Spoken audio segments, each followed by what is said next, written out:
آئے محمد کے ساتھیو میرے گھر کی اتنی انسلٹ کیوں کر رہے ہو؟ میرے گھر کو اتنا ذلیل کیوں کر رہے ہو؟ مجھے اتنا رسوا کیوں کر رہے ہو؟ اس صحابی نے کہا امی عائشہ ہم آپ کو انسلٹ کیسے کر سکتے ہیں؟ ہم تو اپنے نبی کا چہرہ دیکھنا چاہتے ہیں۔ تو امی عائشہ نے کہا لوگو میرے گھر میں اتنا تیل بھی نہیں ہے کہ میں چراغ جلا کر تمہیں محمد رسول اللہ کا چہرہ دکھا سکوں۔ یہ اس گھر کا حال ہے۔ افسانے تم نے بہت سنے ہوں گے، آؤ محمد رسول اللہ کی زندگی کے بارے میں ذرا ہم سے بھی سن لو اور اپنے دل سے فیصلہ کرو، اور کل چائے کی ہوٹلوں میں بیٹھ کے بتانا کہ مولوی جرجیس نبی کو مانتا ہے یا نہیں مانتا۔ کہہ دینا بہت آسان ہے، فلاں نہیں مانتا، فلاں نہیں مانتا، فلاں نہیں مانتا۔ ارے ہم تو اللہ کے نبی سے ہٹ کر کوئی بات کر ہی نہیں رہے ہیں۔ تعجب تو یہ ہے کہ تم ہندوستان کی بات کرو تو پکے مسلمان، تم اجمیر کی بدایوں کی کچھوچا کی بات کرو تو پکے مسلمان، ہم مکے کی بات کریں اور مدینے کی بات کریں تو ہم نبی کو مانتے ہی نہیں۔ افسوس یہ ہے کہ تم ملا مولویوں کی لکھی ہوئی کتابوں کی بات کرو تو پکے مسلمان، اور ہم یہ کہیں کہ یہ نبی کا فرمان ہے، یہ فاطمہ کہہ رہی ہیں یہ اللہ کے رسول کا فرمان ہے، ہم یہ کہیں تو ہم مسلمان نہیں۔ جو لوگ یہ کہتے ہیں یاد رکھنا مولوی جرجیس کا ہاتھ ہوگا، کل قیامت کے دن تمہارا گریبان ہوگا، ہم تمہیں کھینچ کر رب کی عدالت میں لے کے آئیں گے اور یہ کہیں گے اے اللہ یہی وہ لوگ ہیں جو دنیا میں چاہے کی ہوٹلوں میں بیٹھ کے کہا کرتے تھے کہ یہ نبی کو نہیں مانتے ہیں، یہ نبی کی شان میں گستاخی کرتے ہیں۔ اے اللہ مجھے ان سے انصاف چاہیے، اے اللہ مجھے ان سے انصاف چاہیے۔ میرا ہاتھ ہوگا تمہارے گریبان ہوں گے، یہ سوچ سمجھ کر کسی پر الزام لگانا۔ آؤ میرے بھائیو آگے چلو، چلو آگے۔ حضرت محمد رسول اللہ کی جنازے کی نماز پڑھ لی جاتی ہے، دفن کر دیا جاتا ہے، اور دفنانے کے بعد پہلی اذان کا وقت ہوتا ہے۔ حضرت بلال کو آواز دی جا رہی ہے این البلال، بلال کہاں ہے؟ بلال خاموش کھڑے۔ لوگوں نے کہا بلال کیا ہوا؟ اذان دو، وقت ہو گیا ہے۔ حضرت بلال نے منع کر دیا، لوگوں حضرت بلال نے منع کر دیا، لوگوں محمد رسول اللہ کے رخصت ہو جانے کے بعد اب ہم سے اذان کے لیے مت کہو۔ اللہ کے رسول جب سامنے کھڑے ہو جاتے تھے تو اشہد ان محمد رسول اللہ کہتے ہوئے میں ان کے چہرے کا دیدار کرتا تھا۔ اب نبی ہمارے سامنے کھڑے نہیں ہوں گے تو میں کس کا چہرہ دیکھوں گا؟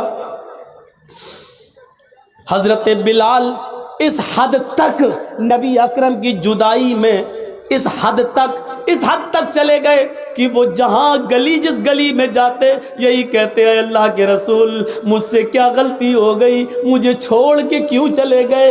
اے میرے نبی میں نے کیا خطا کی، مجھے چھوڑ کے آپ چلے گئے؟ یہ ان کی زبان سے جملے نکلنے لگے۔ لوگوں نے ان کو مدینے سے باہر بھیج دیا، یہاں رہیں گے مسجد نبی کے بغل میں روضہ رسول کو، نبی اکرم کی قبر کو دیکھیں گے تو یہ نبی کو بہت یاد کریں گے۔ چلو ان کو کچھ مہینوں کے لیے باہر بھیج دیں۔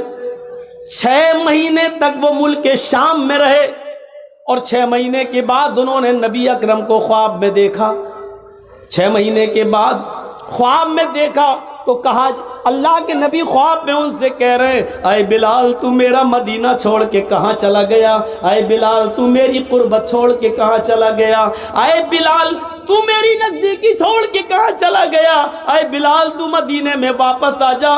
فجر کی نماز پڑھتے ہی گھوڑا دوڑا دیا اور چلنے لگے۔ لوگوں نے کہا بلال کہاں جا رہے ہو؟ کہنے لگے مجھے میرے آقا نے بلایا ہے، مجھے میرے نبی نے بلایا ہے، اب شام چھوڑ کر میں مدینے کی طرف جا رہا ہوں۔ 6 مہینے کے بعد مدینے آئے، مدینے میں پہنچ کر فوراً لوگوں سے پوچھا کہ مجھے محمد رسول اللہ کی بیٹی فاطمہ سے ملواؤ۔ فاطمہ رضی اللہ تعالیٰ عنہا کی شکل محمد رسول اللہ سے اپنے ابو سے بہت ملتی جلتی تھی، بہت حد تک ایک تھی۔ لوگوں مجھے فاطمہ کا چہرہ دیکھ لینے دو کہ ان کو دیکھ کر میں محمد رسول اللہ کو یاد کر لوں گا۔ لوگوں نے کہا بلال تم مدینے سے باہر تھے، باہر تھے، ٹیلی گرام کا اور موبائل کا زمانہ نہیں تھا. اے بلال، تمہارے آنے سے چند دن پہلے محمد رسول اللہ کی بیٹی حضرت فاطمہ بھی اس دنیا سے چل بسی، وہ بھی اللہ کو پیاری ہو گئی، وہ بھی اب اس دنیا میں نہیں رہی. نظریں آسمان پہ ڈالی، اے اللہ نبی کا غم ابھی بھولا نہیں تھا، کیا ایک اور غم میرے اوپر آ گیا، فاطمہ بھی اس دنیا میں نہ رہی. زبان سے نکلا انا للہ و انا الیہ راجعون. کسی طرح خاموش ہوئے، باتیں ہوئیں، اور تھوڑی دیر کے بعد اذان کا وقت ہو گیا. لوگوں نے کہا بلال مہینے گزر گئے تمہاری اذان نہیں سنی، بلال آج اذان دے دو. کہنے لگے نبی اکرم کے رخصت ہونے کے بعد اب اذان کے کلمات مجھ سے نہ دلواؤ. ادھر نبی کے نواسے حسن آ گئے، ادھر حسین آ گئے. دونوں کہنے لگے اے بلال جانتے ہو ہم کون ہیں؟ ان دونوں کو اپنے دونوں ہاتھ سے دبایا، تم دونوں نبی اکرم کے نواسے ہو. میرے نانا نے کیا کہا تھا، جس نے میرے نواسوں کا دل توڑا اس نے محمد الرسول اللہ کا دل توڑا. اے بلال تمہیں اذان دینا پڑے گی آج، یہ محمد الرسول اللہ کے نواسوں کی خواہش ہے. بلال رونے لگے، چیخ پڑے اے حسن اے حسین، تمہاری زبان سے نکلنے والے لفظوں کو اور تمہاری خواہش کو تمہارے نانا نے نہیں توڑا تو میں کیسے توڑ سکتا ہوں؟ میں اذان دوں گا. وضو بنایا، اذان دینے کے لیے کھڑے ہو گئے. وہی اونچائی ہے، وہی مسجد نبوی کا مینارہ ہے، وہی کانوں میں انگلی دی ہوئی ہے، اور اسی جگہ پر اذان کے کلمات بلند ہو رہے ہیں. حضرت بلال کی اذان سننے کے لیے لوگوں نے پہلے ہی مسجد بھر دی. اذان سے پہلے ہی مسجد آباد، کھجور کے پتوں کی بنی ہوئی چٹائیاں بچھی ہوئی، سارے لوگ مسجد میں بیٹھے ہیں. 6 مہینے پرانا محمد رسول اللہ صلی اللہ علیہ وسلم کا زمانہ یاد آ رہا ہے. حضرت بلال کے کانوں میں انگلیاں ہیں اور حضرت بلال ان جملوں پر پہنچے ہوئے ہیں، اللہ اکبر اللہ اکبر. جیسے ہی بلال نے اللہ اکبر کہا، کعبے کی رب کی قسم ان جملوں نے نغمہ قیامت برپا کر دیا. جیسے یہ جملے نکلے لوگ اپنے گھروں سے اور تیزی سے نکلنے لگے. جیسے یہ جملے نکلے ایسے ہی عورتیں بے قابو ہو جاتی ہیں، وہ بھی اپنے گھروں سے اٹھ کر اوپر چھت پہ چڑھ جاتی ہے کہ آج بلال کی اذان چھت سے سنیں گے تو صاف سنائی دے گی. جیسی عورتیں بے قابو ہو کر چھتوں پہ چڑھ رہی تھیں، لوگ دھڑا دھڑ مسجد کی طرف بھاگ رہے تھے. اس وقت بلال ان جملوں پر پہنچ چکے تھے، اشہد ان لا الہ الا اللہ. بلال کی زبان سے جب یہ جملے نکلے اشہد ان لا الہ الا اللہ، اس وقت تک پرندے درختوں کی اوپر بیٹھ گئے تھے، گویا کہ پرندے بھی حضرت بلال کی اذان سننے کے مشتاق ہوں. درختوں کے پتوں کی جنبشیں بند تھیں، شاید آج وہ بھی اذان سننا چاہتی ہیں. یہ ساری چیزیں بے قابو تھیں، عورتیں چھتوں پہ چڑھ کے بلال کی اذان سننا چاہ رہی ہیں.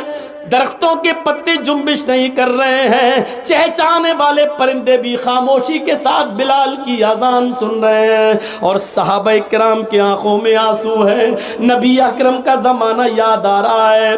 ایک ایک صحابی کے آنکھوں سے گرنے والے آنسوؤں نے مسجد نبوی پر کھجور کے پتوں کی بنی ہوئی چٹائی کو بھگو دیا ہے. پوری کی پوری چٹائی تر ہو جاتی ہے.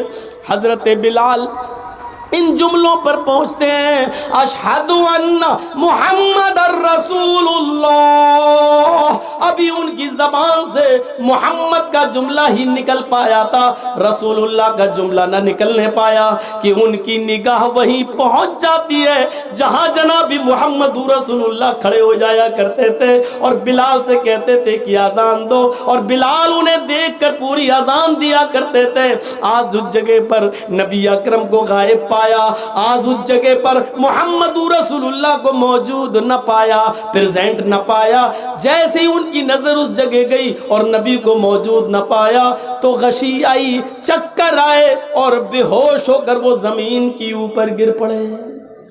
لوگوں نے پانی کے چھینٹے مارے، بقیہ الفاظ دوسروں نے ادا کر دیے، ان پر چھینٹے مارے گئے، پانی کے چھینٹے مارے گئے، ہوش میں لایا گیا اور کہا بلال نے، لوگوں میں نے تمہیں پہلے ہی کہا تھا، نبی اکرم صلی اللہ علیہ وسلم کے انتقال کے بعد اب مجھ سے اذان کے لیے نہ کہا کرو، میں محمد الرسول اللہ کہتے ہوئے کس کے چہرے کو میں دیکھوں گا۔ یہ اندازہ تھا، ہمیں سوچنا چاہیے۔ لیکن قبر ان کی بھی ہے۔ فاطمہ رضی اللہ تعالی عنہ کے سینٹنسز پر غور کیجئے، بار بار نہیں دہراؤں گا، ان کو بھی رخصت ہونا پڑا۔ لیکن وہی چیز یاد کریے، ایک طرف انسان ہم اور آپ مر جائیں اور مرنے کے بعد ہمارا حساب کتاب نہ ہو اور مٹی میں ملا دیے جائیں، یہ بہت اچھی چیز ہے کہ اگر ایسا ہو جائے، لیکن ایسا ہوگا نہیں۔ مسئلہ یہ نہیں ہے، مسئلہ یہ ہے کہ مرنے کے بعد بھی تو چین نہیں ہے۔ دنیا میں اگر اچھے عمل کیے ہیں تو ان کا انعام قبر میں ہی ملنا شروع ہو جاتا ہے، اور اگر ہم نے اور آپ نے اچھے عمل نہیں کیے ہیں تو مرنے کے بعد اس کا عذاب بھی شروع ہو جاتا ہے۔ ابھی قیامت میں تو حساب ہونا الگ باقی ہے، وہ ایک الگ چیز ہے۔ یہاں سے ہی شروع ہو جاتا ہے دور۔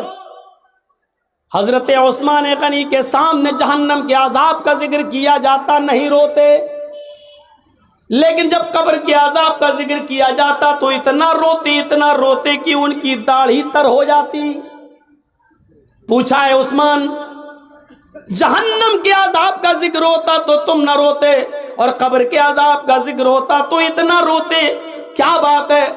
فرمایا لوگوں، یہ قبر آخرت کی منزلوں میں سے پہلی منزل ہے۔ فَإِنَّ الْقَبْرَ أَوَّلُ مَنزِلٍ مِّن مَّنَازِلِ الْآخِرَةِ، آخرت کی منزلوں میں سے پہلی منزل ہے قبر۔ جو اس قبر میں سوال و جواب میں پاس ہو گیا، جو یہاں کامیاب ہو گیا، وہ ساری منزلوں میں کامیاب ہو جائے گا، آخرت کی اور دوسری سیڑھیوں پر چڑھ لے گا۔ لیکن جو اس سیڑھی سے پھسل گیا، جو یہاں ناکام ہوا، وہ آخرت کی تمام منزلوں میں ناکام رہے گا۔ یہ تھا عثمان رضی اللہ تعالیٰ عنہ کا حال، جو جہنم کے عذاب کا ذکر سنتے تو نہیں روتے، لیکن قبر کا عذاب جب ان کے سامنے پیش کیا جاتا تو وہ روتے، ان کی آنکھوں سے آنسو گرنے لگتے۔ ہمیں یہ احساس کب ہوگا، کب ہم جانیں گے، کب قیامت کا خوف اور جہنم کا ڈر ہمارے دلوں میں پیدا ہوگا؟ جبکہ آپ کو معلوم ہے قرآن بھرا پڑا ہے، چیخ چیخ کر اعلان کرتا ہے، اذا القوا فیہا سمعوا لہا شہیقا وہی تفور۔ جب جہنمیوں کو جہنم میں ڈالا جائے گا، اذا القوا فیہا سمعوا، بدعمالوں کو، بد کرتوتوں کو جب جہنم میں ڈالا جائے گا، سمعوا، وہ ایک دردناک اور چیختی ہوئی جہنم کی آواز سنیں گے، اذا القوا فیہا سمعوا لہا شہیقا وہی تفور، جہنم چیخے گی، دھاڑے مار رہی ہوگی، وہی تفور، اس حال میں کہ وہ جوش میں ہوگی، جوش میں بھری ہوئی ہوگی، وہ جوش میں بھری ہوئی ہوگی، بھڑک رہی ہوگی وہ جہنم۔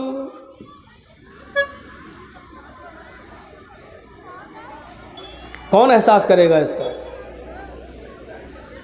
تکاد تمیز من الغیظ، ایسی بھڑک رہی ہوگی، ایسا لگے گا اس کو دیکھ کر کہ ابھی ابھی یہ غصے میں مجھ پر پھٹ پڑے گی۔ تکاد تمیز من الغیظ، ایسا لگے گا کہ غیظ و غضب میں یہ پھوٹ پڑے گی ہمارے اوپر۔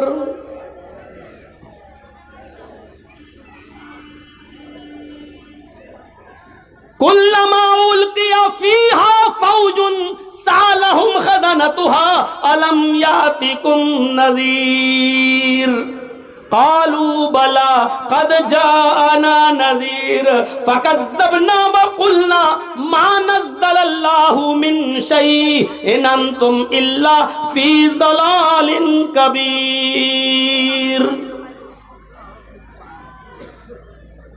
جب جب جہنم میں ڈالا جائے گا جہنمیوں کو تو سالہم خزنتها، اس گروہ سے جہنمیوں سے جہنم کا داروغہ سوال کرے گا، جہنم کا مالک پوچھے گا الم یاتیکم نذیر، آئے جہنمیوں کیا تمہارے پاس کوئی نبی نہیں آیا تھا؟ کیا تمہارے پاس کوئی ڈرانے والا نہیں آیا تھا؟ کیا تمہارے پاس اللہ کی کتاب نہیں آئی تھی؟ کیا تمہارے پاس اس کو کوئی سمجھانے والا نہیں آیا تھا؟ اب جہنمیوں کا بھی جواب سنو۔ قالوا بلا، کیوں نہیں؟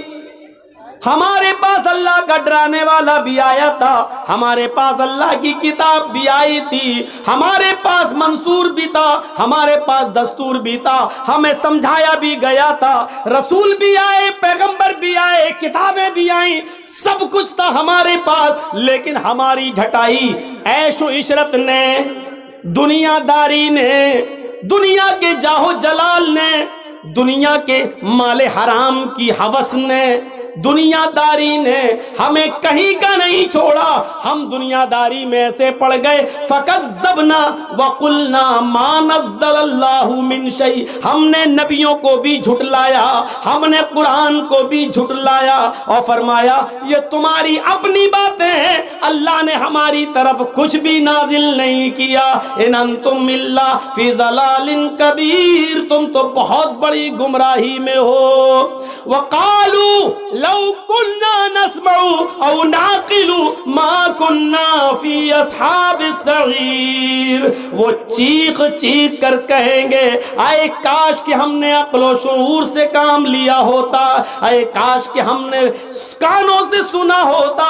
وقالوا لو كنا نسمع، اے کاش کہ ہم دنیا میں کانوں سے سنے ہوتے، او نعقل، اور عقل و شعور سے کام لیا ہوتا، سمجھداری سے کام لیا ہوتا، ما کننا فی اصحاب السعیر، تو آج ہم ان جہنم میں جلنے والوں میں سے نہ ہوتے، آج دوزخ میں نہ ڈالے جاتے، آج جہنم میں نہ ڈالے جاتے۔